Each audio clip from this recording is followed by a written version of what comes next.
everyone, I am Helen Colby from MK Fit Body Bootcamp, and I'm here today with another episode of Real People, Real Results. And our fabulous real person today is the lovely Ali Chan. So Ali has been a member here with us at Bootcamp for 9 months now, and has lost an incredible 17 pounds of body fat, and that equated to 10.8% body fat reduction, which is brilliant because Ali didn't have a whole lot to lose in the first place. She wasn't happy with where she was, and she had things she wanted to achieve, but she didn't start with sort of like 4 or 5 stone to lose. You literally needed to lose that sort of just over a stone to get to where you wanted to be. I was size 12, and so most people, I think, can be really happy with that. But I knew that I had a muffin top when I sat down, and things just looked a bit bigger than I was perhaps happy with. And I like exercising, I always have, and so I wanted to do something, but I could never find the time and the class times to be able to do it. So actually coming here and finding the classes and everything, and just shaping up a little bit and shaving a few things off here and there, it's much better. Good stuff. Okay, so what Ali has been exceptional at, and is one of probably the best members we have in terms of this thing, is setting goals. Whenever a new person signs up, we sit down with them, we talk through their goals with them, and literally Ali took it to a whole new level. So I want you, Ali, to explain your process, how you sat down and set your goals, and then how you made sure that you achieved that month by month. Well, the session that I had with Neil when I booked in was really helpful, actually, and he said, just set a goal, 4 weeks, 8 weeks, and so literally I went home and I set myself some goals. So I looked at my stats sheet, and I looked at the fat, and then I looked at the percentage body fat, and so I set myself a goal. And so the first goal for a first month was like lose 3 pounds of fat, and I thought that would then, and then I literally created a plan. And I did bring it here, shouldn't I? Yes, I know you won't be able to see this very well, but literally I wrote out for my 4-week goal, my 8-week goal, my 12-week goal, with the pounds of fat and the percentage body fat that I was going to lose. And then every stats check that I had, and I made sure I had them, and I always have them at the same time on the same day. Get a bit obsessive about that. I then used that and ticked it off, or sort of adjusted my goals thereafter, and so that's why it's all scribbled, because I've had to adjust them a few times. But then, because obviously I was hoping to get to my goals, say, after about 16-20 weeks, and I pretty much did that.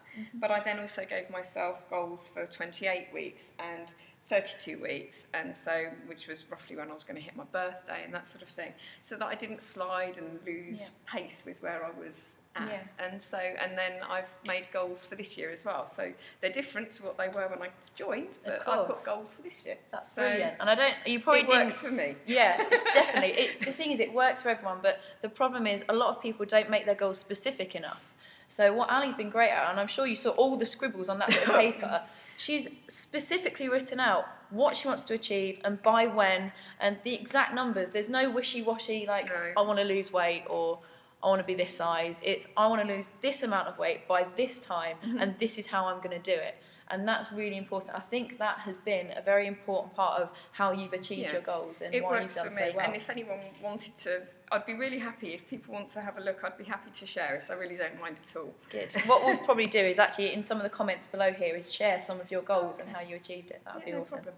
Okay, so moving on from setting goals, because obviously you do that very well, but also what you did very well is you absorbed the information that we gave you and you applied it. Yes. So it wasn't just a case of listening and going, oh yeah, that sounds like a good idea, I might try that. You literally took it all on board and you applied it, didn't you? So I want you to talk through some of the most important things that you learned and how you implemented that. Okay, so I guess portion size, biggie.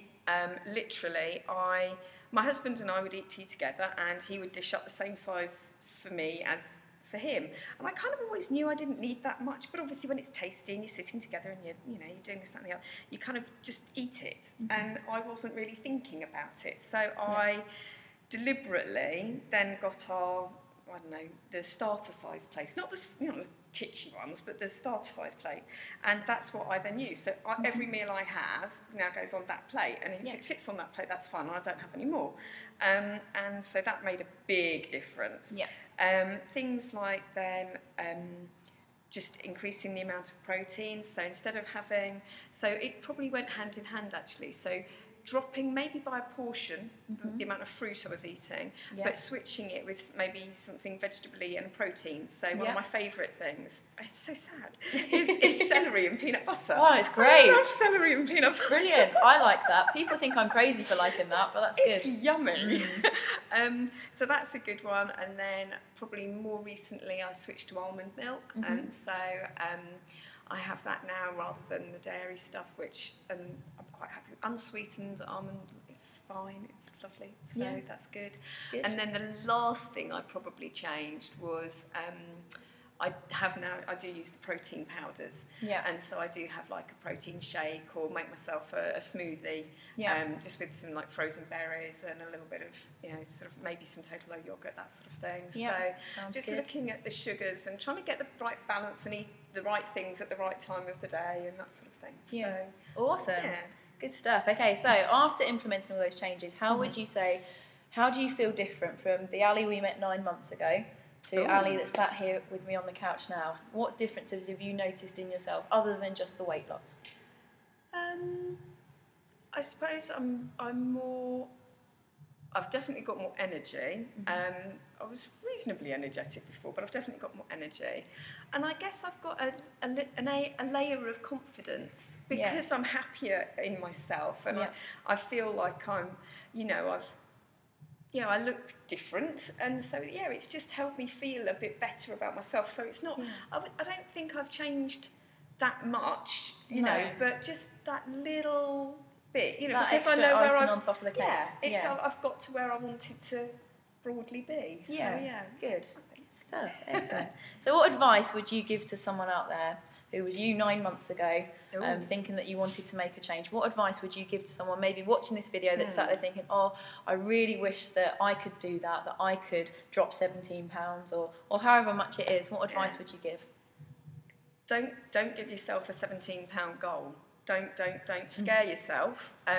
If you want to, if you are in the right mind place to say, I want to make a change, I want to be different, feel different, look different, whatever that is for you, and you really mean it, then you will find a way of doing it. Just believe in yourself, and just go for it. Don't give yourself excuses. And if you wobble, it doesn't matter. It's not. There was one thing you guys sent around recently about if you have if you eat some cake, don't then think that for the rest of the day that you then you can lose it and you can carry on eating cake for the rest of the day, because you wouldn't do that. If you dropped your phone, you wouldn't then stand on it and jump on it and smash it to make sure it was really broken. I so think that is brilliant. Yes, so I remember putting that one out. And it's so true. It's okay to have a slice of cake, but then don't beat yourself up about it. Just move on and carry on with your broad goals and knowing where you're going. That's just apply yourself, keep going, don't give up, just go for it. Just go for it, good job. So moving on, to round up our little conversation here today, Ali, I ask everyone what is their favourite motivational quote. So hit me with it. I think it probably sounds a little bit like what I just said, but it's believe in yourself and never ever give up. Never ever give up. Never give up. I like Fight that. for it. Never give up. That's one of my ones, isn't it? I know. And say that all the time. Fight for it, that last second. Fight for it, never give up. Good. All right, Ali. Well, it's been a pleasure having you on my couch today. Give me a huge high five. You're a superstar. Thank you everyone for watching today. That's been another episode of Real People, Real Results, and I will catch you next time. Bye bye.